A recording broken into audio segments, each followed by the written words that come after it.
Assalamualaikum warahmatullahi wabarakatuh. Bismillahirrahmanirrahim. Alhamdulillahi rabbil alamin.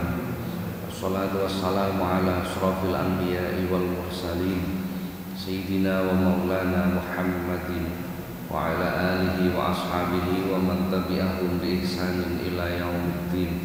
Amma ba'du. Ila hadratin Nabi Mustafa Muhammadin sallallahu alaihi wasallam alihi wa ashabihi wa dhurriyyatihi al-kiram wa ila jami'i baqiyati sahabati wa tabi'in wa syuhada'i wa salihin wal ulama'il 'amilin wa musannifin wa mu'allifin wa jami'il malaikatil mukarrabin sadatina sufiyatil muhaqqiqin khususan ila sultanil awliya As-Syekh Muhyi bin Abdul Qadir al-Jilani Sairil awliya illah wal awliya tis'ah wa ummahatina wa abaina wa ajdadina wa jaddadina wa masyayikhina wa asatidina wa muallimina wa dawil hukubil wajibati alaina wa alal hadirina fi majlisina hadha khususan ila man fataha hadil qaryah khususan ila mu'allif hadal kitab As-Syekh al-Imam Jalaluddin bin Kamaluddin As-Suyuti radhiyallahu anhu. Sayulillahi lahumul Fatihah. A'udzu billahi minasy syaithanir rajim. Bismillahirrahmanirrahim. Alhamdulillahi rabbil alamin. Arrahmanir rahim. Maliki yaumiddin. Iyyaka na'budu wa iyyaka nasta'in. Ihdinas siratal mustaqim. Siratal ladzina an'amta 'alaihim ghairil maghdubi 'alaihim waladdallin. Amin. Para jemaah, alhamdulillah pagi hari ini kita kembali dipertemukan oleh Allah di majelis yang penuh dengan keberkahan ini. Mudah-mudahan apa yang kita laksanakan dicatat oleh Allah sebagai amal soleh. Amin Allahumma amin. Para jamaah, pertemuan yang lalu kita membahas tentang keutamaan azan. Kita sampai pada hadis nomor 5 insyaallah. Bismillahirrahmanirrahim. Qala al-musannif rahimahullah ta'ala wa nafa'ana Allah bihi wa bi'ulumihi wa a'ada 'alaina min barakatihi wa asrarihi fid dharain amin.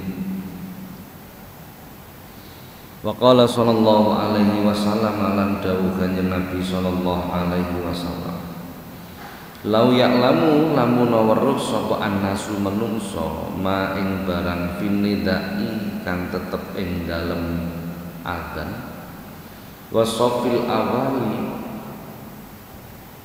lan baris kang awal sumalam yajidu maka nuli ora nemu sapa nas illa an yastahimu angin kejaba yen tok amrih undi sapa nas alaihi yang kesemak lastahamu yakti amrih undi sapa manungsa walau ya'lamu lan lamun weruh sapa manungsa maing barang fitahjiri kang tetep ing dalem budal esuk-esukan bayane nekani salat lastabaku moko bakal balapan sapa nas ilahi marang tahjir walau ya'lamu lan lamun weruh sapa nas maing barang fil atamati kang tetep ing dalem jamaah isya wa subhi lan subuh la atau huma moko yakti padha nekani sapa nasuma ing kelorone walau habwan senajan to ngesot. Para jamaah, hadis ini menerangkan beberapa hal. Rasulullah menyampaikan seandainya manusia itu mengerti apa-apa yang terdapat di dalam adzan dan shaf pertama barisan sholat, kemudian tidak menemukan, maka mereka seandainya diperbolehkan untuk saling mengundi, maka lakukanlah seperti itu. Jadi jika merebutan untuk menemukan keutamaan azan dan shaf yang pertama. Nek shaf pertama insyaallah wis akeh pun diterangne niki. Dadi wong niku nek salat nang shaf pertama ibarate hadiah oleh unta. Shaf kedua oleh sapi, shaf ketiga oleh perdu, shaf keempat shaf mburi dhewe iso ndoke unta barang kan susah ini. Ini hanya gambaran saja, hanya gambaran saja. Tapi ada sahabat itu beliau berangkat ke masjid dulu, duduk di shaf depan. Begitu ada orang di belakangnya dipersilahkan ke depan, dia di belakang shaf kedua. Ada shaf penuh, shaf kedua ada orang lagi masuk, dipersilahkan ke depan, dia mundur lagi ke shaf yang ketiga. Shaf ketiga penuh, ada sahabat datang lagi, dipersilahkan ke shaf ketiga, tempatnya diberikan orang lain, gitu maksud. Dia di shaf yang keempat. Terus sampai akhirnya dia paling belakang. Ada sahabat yang melakukan seperti ini. Ada.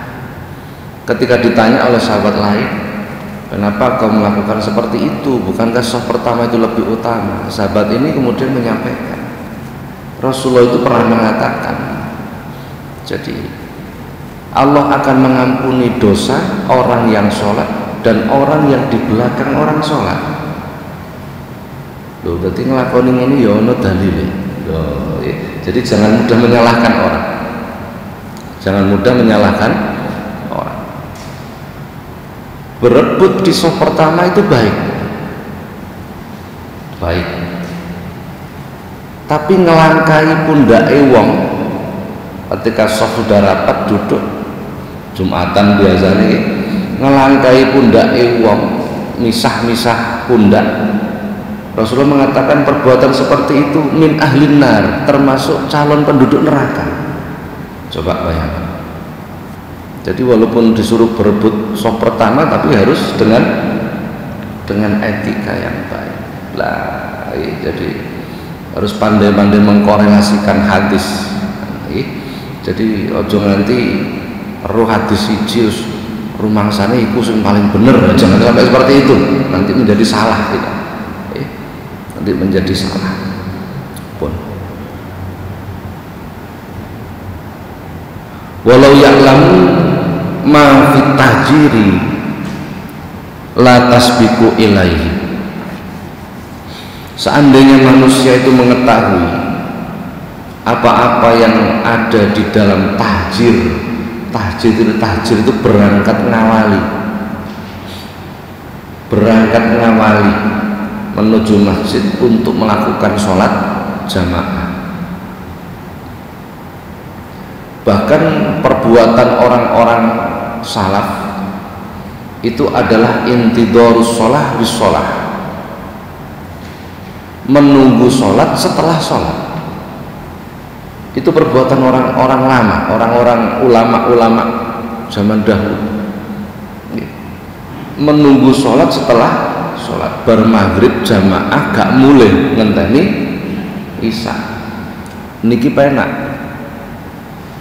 nek lah kena bar jamaah isya ngenteni subuh. Wah, ini boyong nang masjid. Nah ini ya maksudnya ini sholat-sholat yang berdekatan, zuhur dengan asar, maghrib dengan isya. Ini perbuatan ulama-ulama dahulu seperti itu.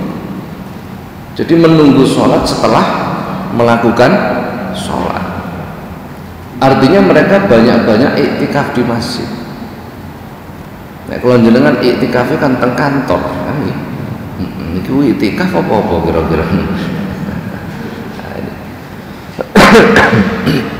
Dan itu keutamaannya luar biasa,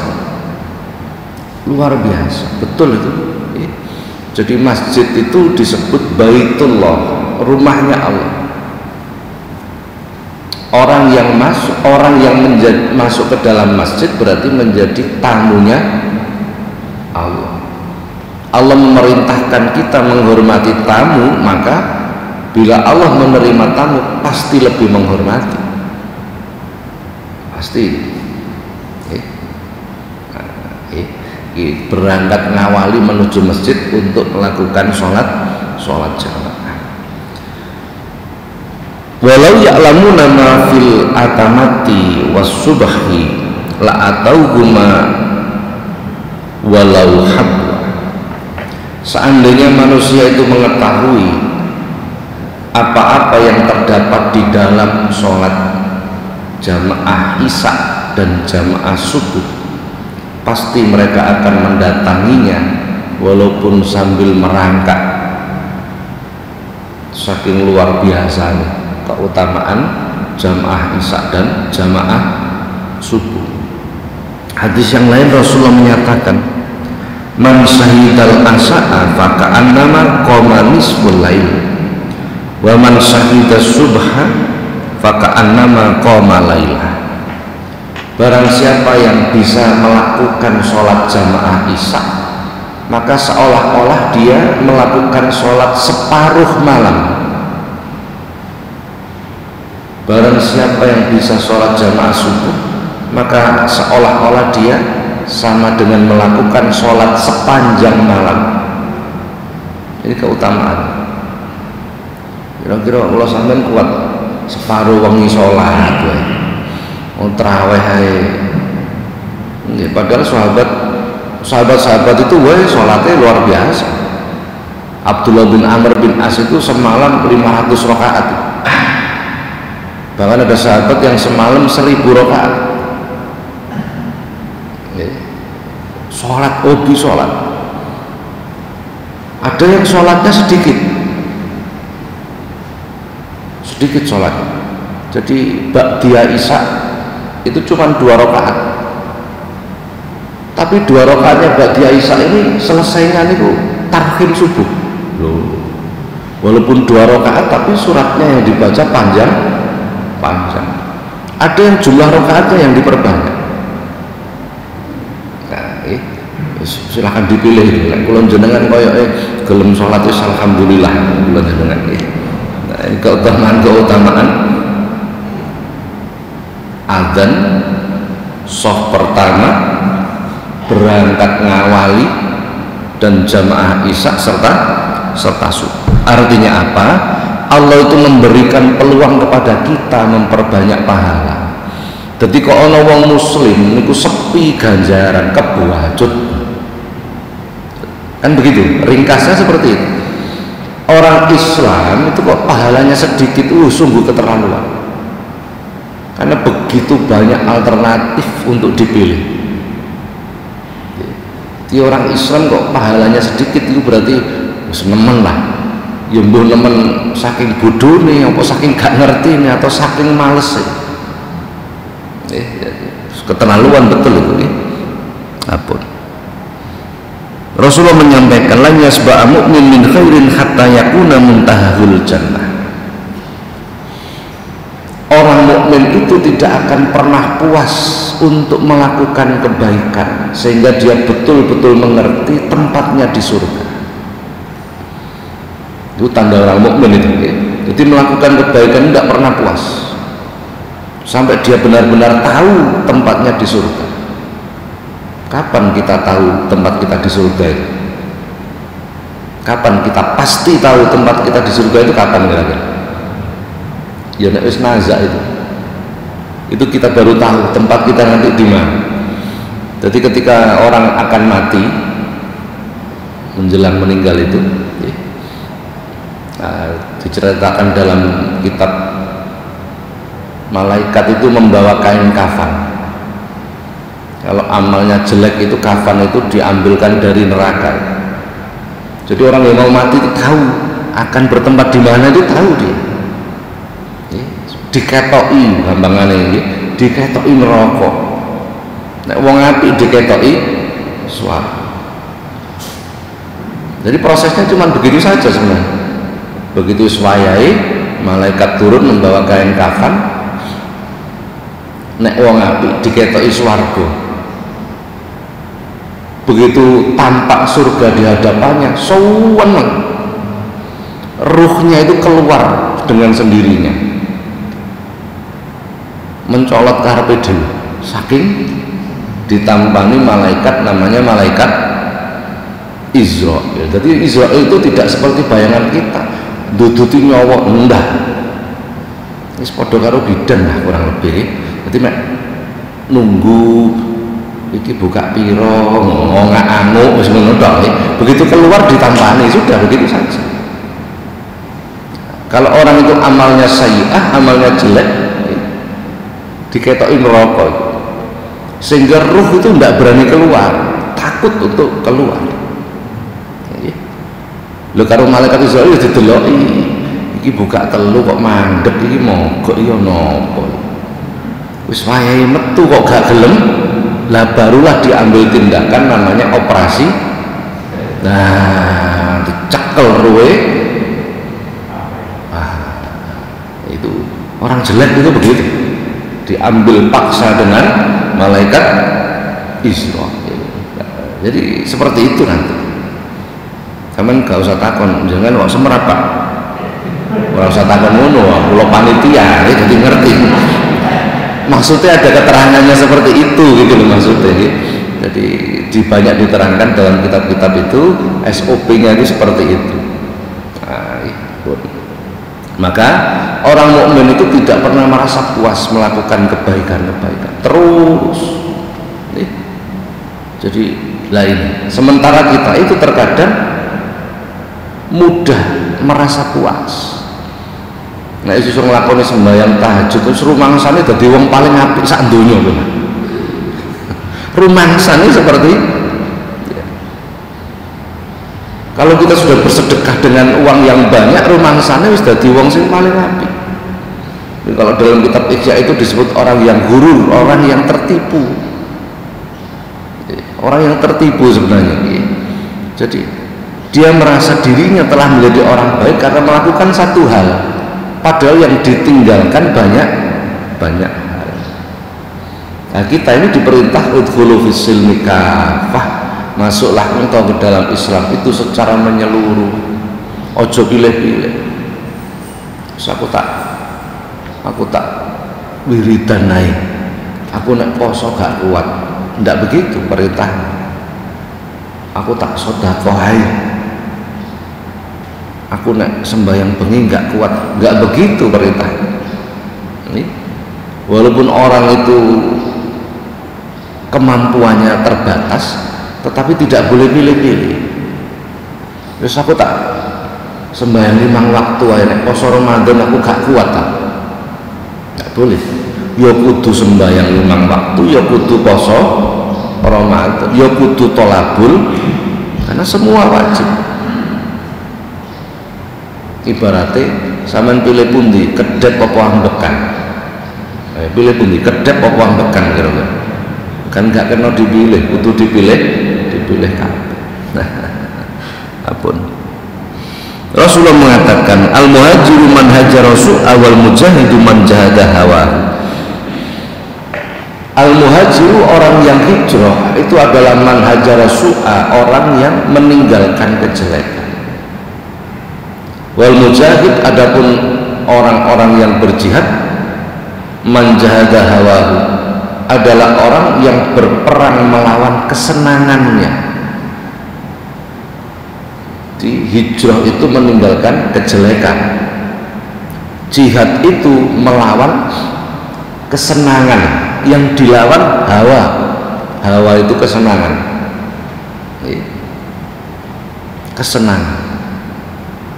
jadi kula jenengan ini diperintah memerangi hawa nafsu. Hawa itu artinya kesenangan.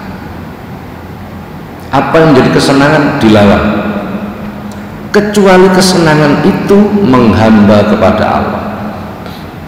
Selain itu harus dilawan, harus itu. Jadi kalau kesenangan kita itu sholat, puasa, zikir, sudah biarkan. Tapi kalau kesenangan kita selain itu harus dilawan. Nah, ini jarang orang mengartikan hawa. Hawa itu artinya kesenangan.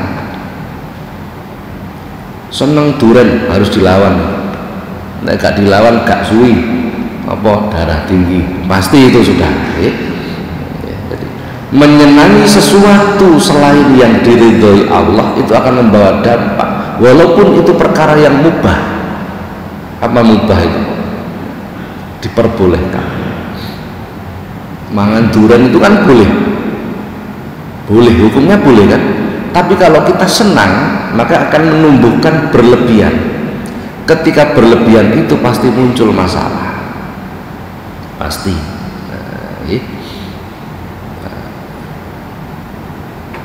Kalau syahwat artinya keinginan. Syahwat itu artinya keinginan yang mengarah pada kejelekan. Kalau iradah itu keinginan yang mengarah pada kebaikan, itu beda. Suatu ketika Allah Subhanahu wa ta'ala menyampaikan pada Nabi Daud, wahai Daud, undir ala ummatika, sampaikan kepada umatmu untuk menghindari an akli syahwat, makan yang mengikuti keinginan. Makan yang mengikuti syahwat disuruh menghindari. Syahwat itu keinginan, disuruh menghindari. Fa inna quluba ahli syahwati mahjubatun anni, kata Allah begitu. Karena hati orang-orang yang mengikuti keinginan itu mahjubatun, tertutup dariku, kata Allah. Coba bayangkan, wahai Daud, sampaikan kepada umatmu, hindari makan yang mengikuti keinginan. Karena hati orang-orang yang mengikuti keinginan itu tertutup dariku, tertutup, tidak akan bisa sampai kepada Allah. Coba, makan yang mengikuti keinginan saja tidak boleh. Syahwat itu keinginan. Sementara kula jenengan nek mangan cenderung mengikuti abot. Ngaji kok tambah abot, saya nek gak ngaji ya lah.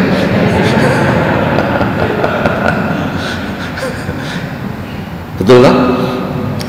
Jadi sementara kita itu kalau makan mengikuti keinginan, bahkan nek gak karep mangan, gak mangan. Dokter pun mengatakan gak boleh nek wae mangan kudu mangan, ojo menteni karep. Begitu. Sementara kita nek mangan pilih-pilih. Begitu. Sehingga apa? Nafsu kita mengikuti. Nah, ya, nafsu kita mengikuti, akhirnya menjadi hawa, seneng dengan makanan itu. Walaupun makanan itu mubah oleh dipangan oleh gak. Contohnya sate kambing, gulai kan boleh kita makan, boleh tidak makan itu juga boleh, kan begitu kan. Sebenarnya sederhana. Inilah disebut mujahadah, memerangi nafsu, itu begitu. Sederhana sekali. Jenengan kok lagi kepingin gulai, mangano tempe, maka Anda tidak akan berlebihan. Jenengan kok lagi kepingin tempe, mangano gulai, lo betul. Lo ini tidak salah, betul. Coba, nek kepingin tempe terus mangan gulai, apa yang terjadi? Tidak akan berlebihan. Mau nggak pakai kepingin kok, betul enggak? Nah, itu ada hadisnya. Yang paling tidak enak itu kan yang terakhir. Allah menyatakan, fa inna quluba ahli syahawati mahjubatun anni, sesungguhnya hati orang-orang yang mengikuti syahwat tertutup dariku. So ndonga ya gak iso teko nggon, salat ya ora iso khusyuk. Naudzubillah min dzalik. Nah, ya. Jadi perangkat yang menjadikan kita ini tidak bisa mendekat kepada Allah antara lain hal seperti ini. Tidak hanya sesuatu yang haram, Sesuatu yang halal pun terkadang menghalangi kita mendekat kepada Allah. Hadis yang lain, ma min i'ain abghadu ilallah min batni mali'in minal halal. Tidak ada tempat yang paling dibenci Allah kecuali perut yang dipenuhi oleh sesuatu yang halal. Coba bayangkan, perut kok dipenuhi sesuatu yang halal, itu dibenci Allah. Berarti jauh, tidak akan bisa mendekat kepada Allah. Sementara kita dianjurkan mangano sing akeh apa supaya sehat, kekebalannya meningkat. Sementara agama menyatakan ojo kebek wetenge nggarakno digedhingi Gusti. Pilih pun sampean kira-kira. Ini ada varian apa jeneng? Makroni apa jenenge? Ini yang dinyatakan tingkat penyebarannya lebih daya tahan tubuh harus kuat, makan dijaga, istirahat dijaga, tidur cukup, makan cukup, vitamin cukup. Padahal dalam agama kita diajarkan ojo akeh-akeh turu, ojo akeh-akeh mangan. Pilih nanti sampai semua kontradiksi. Secara medis kita diperintah gizi harus bagus agar tingkat kecerdasan tinggi. Dalam agama dadi wong sing luwe, orang yang lapar itu akalnya cerdas. Kira-kira sing bener sing ndi? Kira-kira mawon lah, sing bener sing ndi kira-kira? Lo betul itu. Jadi orang yang lapar itu Allah akan memberikan kecerdasan akal. Orang yang cerdas itu seperti itu. Embulah, sing bener sing ndi ora ngerti ya. Saya hanya punya keyakinan apa yang disampaikan Rasulullah pasti benar, keyakinan saya. Silahkan dibuktikan. Ngoten mawon lah keangel-angel ya. Kita lanjutkan. Waqala sallallahu alaihi wasallam lan dawuh kanjeng Nabi sallallahu alaihi wasallam, man utawi sapa wong iku sami'an krungu sapa man annidaa ing adzan, faqabbala maka banjur nyucup sapa man ibhamai ing jempolan tangan loro ne man, fawadha banjur nyeleh sapa man ala ainahi ing tesih mripat loro ne man. Waqala lan ngucap sapa man marhaban bi dzikrillah ta'ala qurratu a'yuni nabika ya Rasulullah. Maca donga ngoten niku wau. Fa ana maka utawi ingsun iku syafi'uhu kang nyafaatihu ing man yaumal kiamatin dalem dina kiamah. Wa qaiduhu lan nuntun ingsun hu ing man ilal jannati marang swargane Gusti Allah. Barang siapa yang mendengar adzan kemudian jempol lorone, jempol tangan, jempol sikil ini kemudian dicucuk, kemudian diusapkan ke kedua matanya sambil membaca doa marhaban bidzikrillahi ta'ala qurratu a'yuni nabika ya Rasulullah, sekali saja. Kapan ngelakonine? Ketika mendengarkan azan, ketika muadzin membaca asyhadu anna muhammadar rasulullah, jempol lorone dicucuk, diusapke ke ngeten prakteke. Begitu asyhadu anna muhammadar rasulullah, jempol diusapkan ke mripate merem, aja melek keculek sampean merem. Dengar sekali lagi. Ketika mengecup jempol ini tadi membaca doa marhaban bi dzikrillah ta'ala qurratu a'yuni nabika ya Rasulullah. Doanya itu. Ini beda dengan menjawab azan, beda. Ini tambahan. Lah orang yang melakukan seperti ini, Rasulullah menyampaikan fa ana syafi'uhu yaumal qiyamah. So nek dina kiamat aku sing ngekeki syafaat. Wa qa'iduhu ila jannah, dan aku yang akan menuntun dia sampai ke surga. Coba, yaumul qiyamah itu hari kebangkitan. Setelah dunia hancur, dibangkitkan di mahsyar, itu disebut qiyamah, yaumul qiyamah. Matahari sejengkal di atas kepala kita, terus pol-polan panas lah. Tidak ada yang bisa memberi syafaat, syafaatul udma, maksudnya syafaat yang paling besar, kecuali Rasulullah, syafaat terbesar. Jadi begitu orang mendapatkan syafaat Rasulullah di mahsyar itu tadi, dia tidak akan merasa kepanasan, tidak akan kepanasan. Oke. Kemudian oleh Rasulullah dituntun orang ini. Setelah di yaumul qiyamah, antri di mahsyar itu antri untuk dihisab, paling cepat 40 tahun antrinya. Dituntun oleh Rasulullah dihisab atau timbangan. Hisab itu timbangan, amalnya dihitung satu-satu. Dituntun oleh Rasulullah, berhubung yang nuntun Rasulullah, malaikat itu sungkan sebab dituntun oleh Rasulullah. Semua makhluk itu tidak ada yang berani memandang wajah Rasulullah. Semua makhluk, ojo menungso, malaikat wae nyawang wajah Rasulullah ndingkluk. Begitu Rasulullah nuntun wong sing maca donga niki wau, tenggene hisab, tenggene mizan, timbangan, wong sing nuntun Rasulullah, malaikat sing bagian jaga timbangan ndingkluk, mboten wani ndelok. Liwat malih sampai teko swargane Gusti Allah. Rasulullah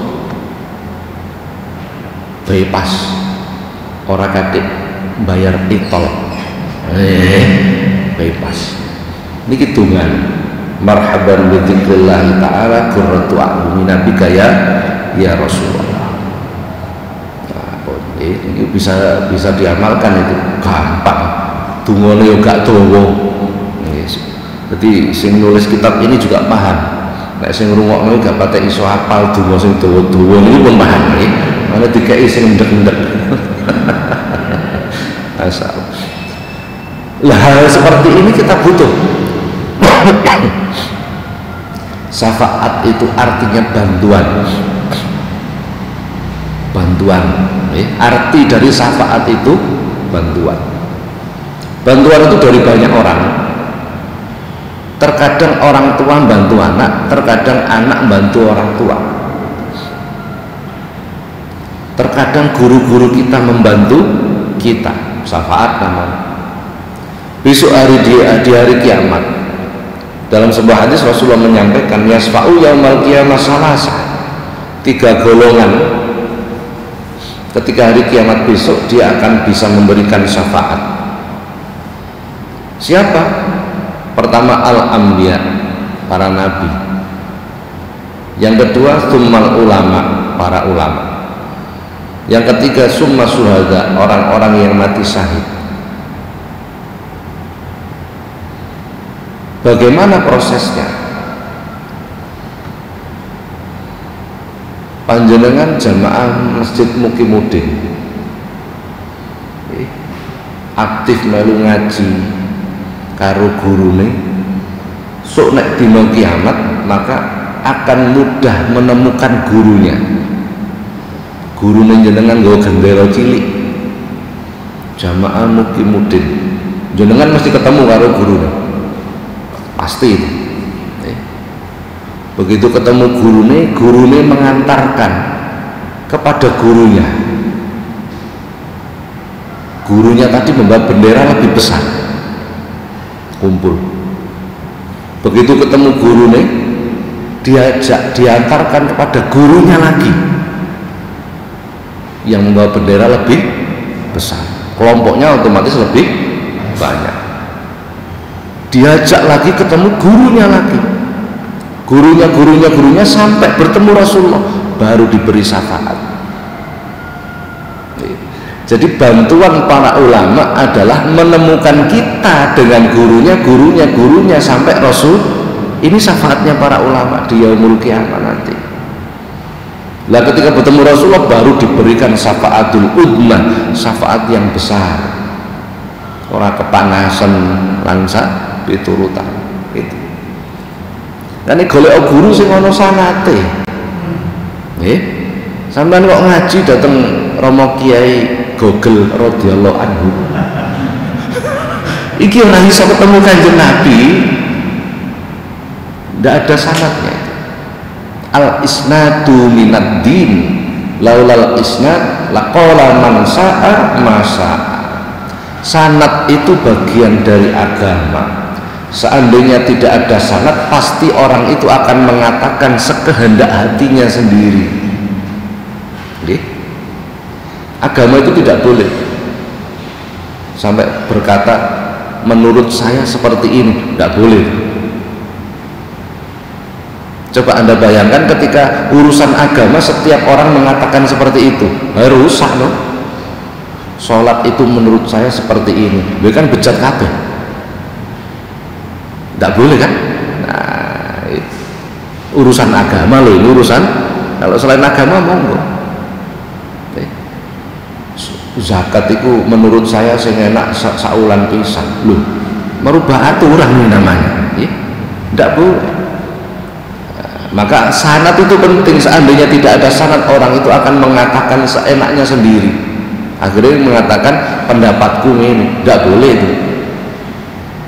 Kalau kita ngomong agama, kita harus ngomong di dalam kitab ini diterangkan seperti ini, harus begitu. Itu sanad namanya. Nah, sudah. Para jamaah, kita amat sangat butuh syafaat. Kenapa? Bila kita melihat amal kita itu sebenarnya tidak ada yang pantas diterima oleh Allah. Satu pun tidak ada yang pantas. Apa? Coba panjenengan paringi contoh. Kira-kira amal apa sing kira-kira kula jenengan iki pantas diterima? Salat? Wah, abot. Kita lihat zahirnya salat dulu. Gerakan salat wis bener apa durung? Gerakan-gerakan yang tidak membatalkan sholat itu yang harus dikerjakan. Anapun gerakan-gerakan yang membatalkan sholat harus diketahui dan dihindari, kan begitu kan? Nah, contoh panjenengan sholat bathuke gak nemplek nalikane sujud, sah napa mboten sholatnya? Tidak sah. Nalikane sholat kopiahe di kan gitu kan. Loh, fungsi tutup kepala itu adalah antara lain nyilakne rambut ketika sujud, kan begitu kan. Fungsinya itu seperti itu kurang lebih, agar tidak terhalang antara bathuk karo tempat iki. Termasuk ibu-ibu, termasuk ibu-ibu po bathuke kudu nemplek tempat sujud. Nah, kok terhalang, maka menjadi tidak sah. Ini gerakan loh, gerakan sholat, gitu. Panjenengan nalikane sujud sikile ora mancat, apa mancat itu? Mau mancat itu? Mancat itu jari-jarinya nekuk ketika sujud ya, jari-jarinya orang mancat loh, itu sampai bisa hukum tidak sah sholat loh. Ini baru gerakan sholat, bacaan sholat kan ngoten urutannya, habis gerakan baru bacaan, kan ngoten. Nek bacaan sunnah masih keliru rapopo, gak membatalkan sholat. Tapi nek bacaan yang wajib ini harus hati-hati. Napa sing wajib bacaan dalam sholat itu? Fatihah. Apalagi? Ya tahiyat itu, tasawuf itu sudah, apalagi gak ono menang. Yang lain diam saja kan boleh. Boleh. Baca surat setelah Fatihah hukumnya sunnah kan begitu kan? Bacaan ketika i'tidal juga sunnah, bacaan ketika rukuk juga semuanya sunnah kecuali tasawuf. Baca sholawat ketika sholat itu hukumnya wajib, tidak boleh ditinggal. Bacaannya harus tepat. Membedakan huruf yang ditasdid dan yang tidak harus jelas. Itu bacaan yang wajib seperti itu. Ini kita belum membahas khusyuk, kadoan perkara. Kadoan innaha lakabiratun illa 'alal khashi'in alladzina yadunnuna annahum mulaqu rabbihim wa annahum ilaihi raji'un. Wa innaha lan sesungguhnya salat iku lakabiratun, sungguh salat itu berat.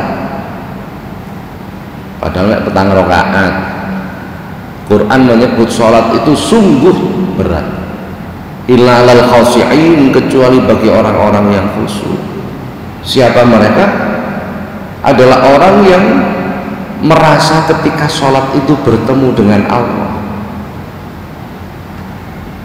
Ketika sholat bertemu Allah, piye bertemu Allah? Tapi sak perkoroan meneh iki sak ketemu Gusti Allah iku piye? Quran loh ini, Quran ini. Orang khusyuk itu orang yang ketika sholat merasa bertemu dengan Allah. Wis tambah ora paham meneh awake dhewe kan begitu kan. Ngomong khusyuk jauh. Bila melihat ini tidak ada satupun amal kita itu yang pantas diterima oleh Allah. Apa meneh? Maca Quran tambah maca Quran. Bacaan yang kita baca ini belum tentu benar. Bismillahirrahmanirrahim. Di mana salahnya bacaan saya ini? Bismillahirrahmanirrahim. Mana salahnya? Coba. Mana salahnya? Huruf ba-nya terlalu tebal. Alhamdulillahi rabbil alamin. Di mana salahnya coba? Di mana?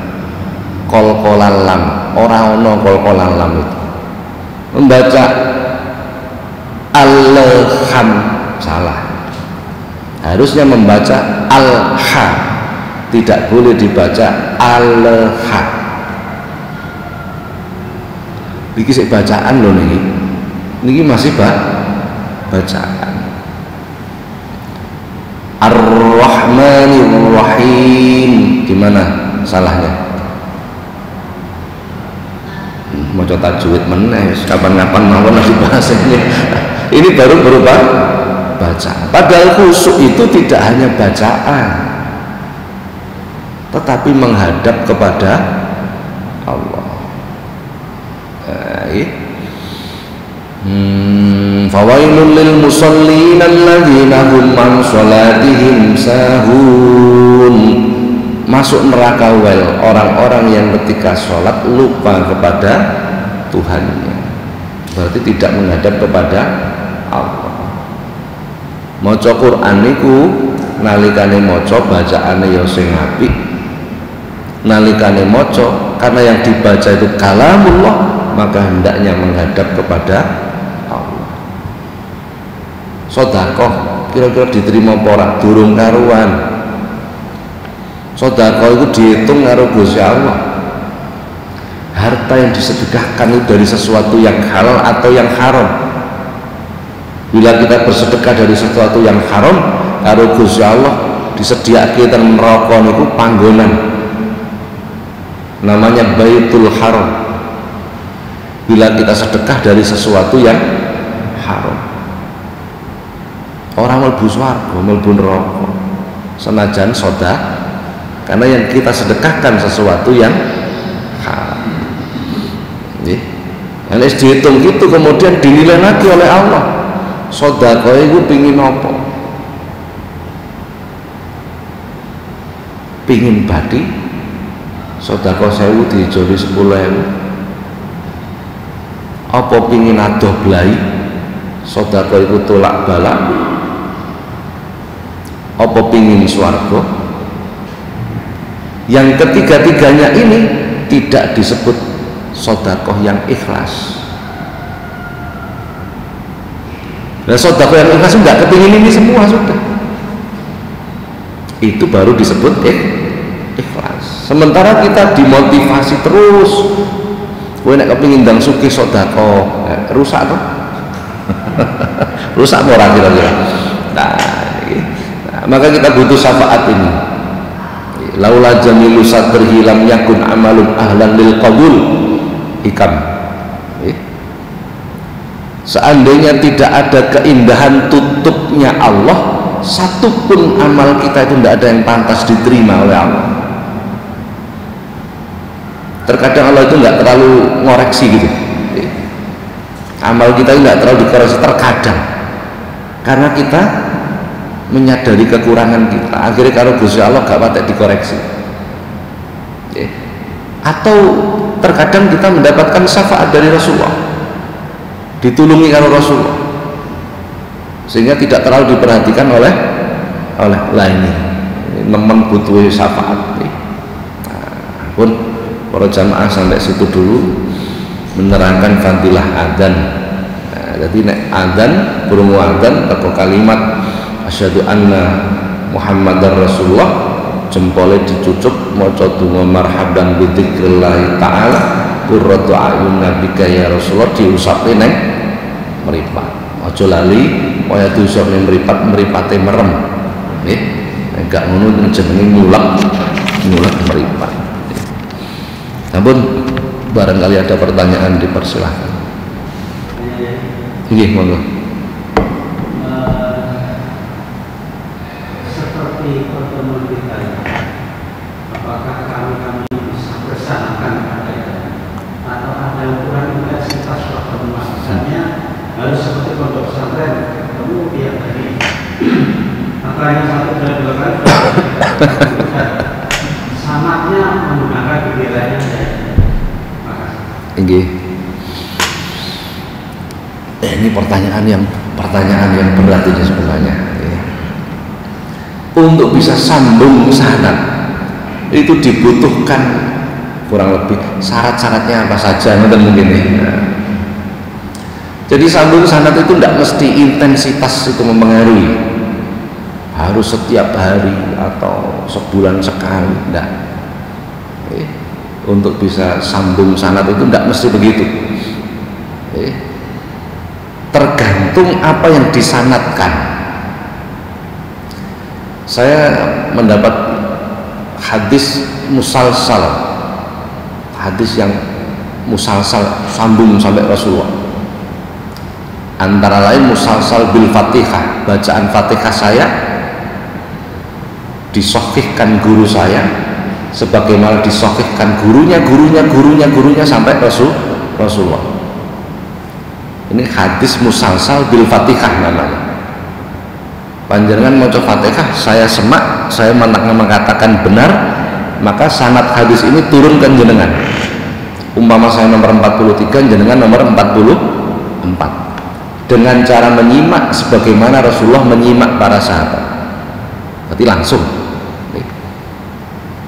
Ada hadis musalsal bil musafahah, salaman.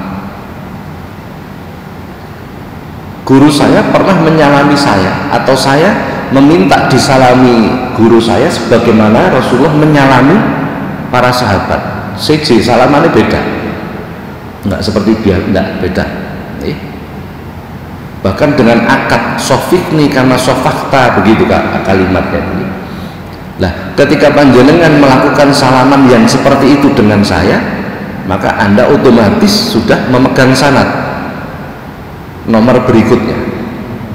Jadi tidak sama, tergantung apa dulu yang disambungkan sanadnya tadi. Nah, ada yang mudah lagi. Kebetulan saya juga ada hadis musalsal bil ayatil kursi. Jadi saya nomor berapa ketika saya menyampaikan silahkan Anda membaca ayat kursi sesuai hadis musalsal yang kami dapatkan dari guru saya, langsung Anda mendapat sanad sudah nomor sekian. Ada lagi hadis musalsal bil mahabbah. Jadi Rasulullah memberikan amalan atau doa, Allahumma a'inni ala dzikrika wa syukrika wa husni ibadatik. Doanya cuma itu saja.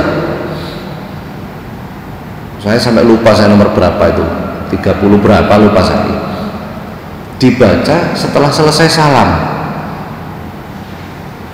Setiap habis sholat, assalamualaikum, assalamualaikum, Allahumma a'inni ala dzikrika wa syukrika wa husni ibadatik. Ini saya atur kita jenengan, otomatis jenengan sudah sambung sanadnya.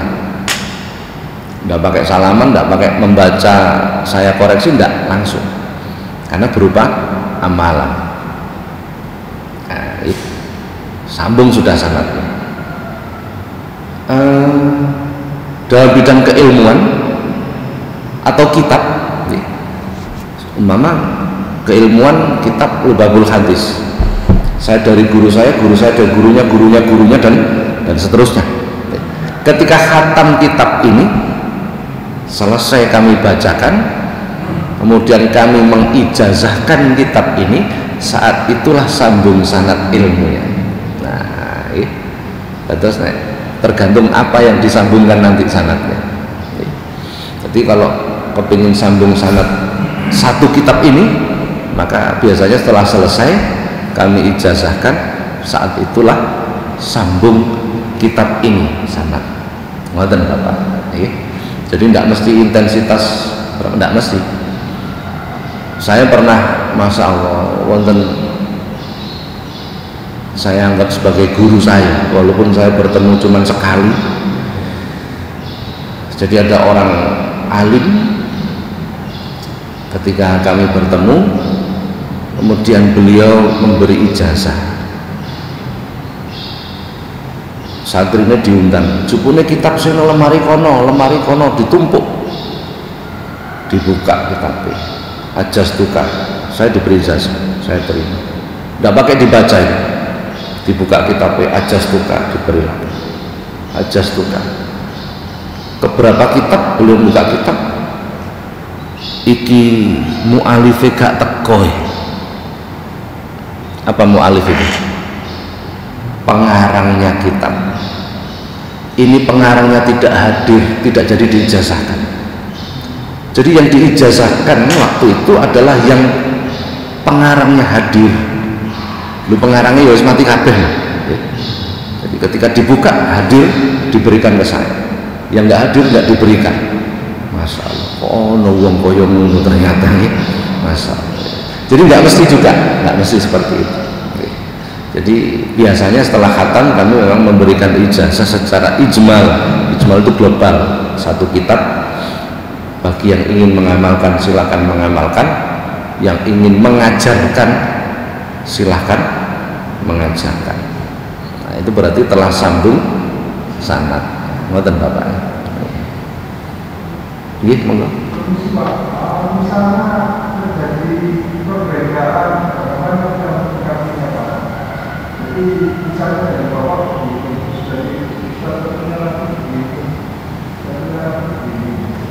yang menyikapi perbedaan pendapat. Ya. Perbedaan pendapat, ikhtilafu ummati rahmatun, kata Rasulullah.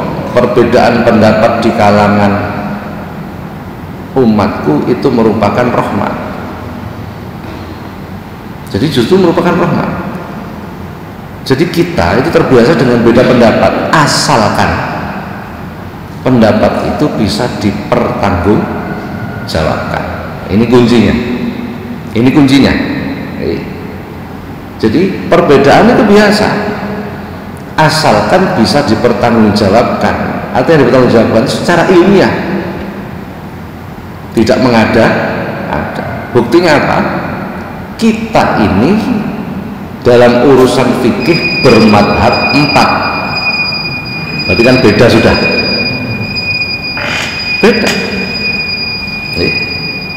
Jadi kita mau menggunakan Imam Syafi'i, kita pun nerima. Kita menggunakan Imam Ahmad bin Hanbal, kita pun nerima. Nah, jadi menghadapi perbedaan pendapat itu biasa.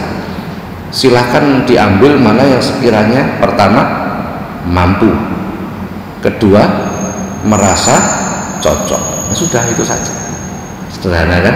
Nah, jadi panjenengan mau ambil sisi mana silahkan, asal bisa dipertanggungjawabkan secara ilmiah. Yang membahayakan di zaman ini, non sewu, yang membahayakan di zaman ini, kayak kasus Jawa Barat yang mau rencana dihukum mati ini, ngakune ustadz ternyata, nah ini yang bahaya begitu nih. Jadi secara ilmiah tidak bisa dipertanggungjawabkan. Selama itu bisa dipertanggungjawabkan, silahkan. Ngoten, nggih. Sampun? Sampun nggih, kula rodok ngantuk ini. Penyakit kula ngantukan. Pun mugi-mugi manfaat. Al-Fatihah.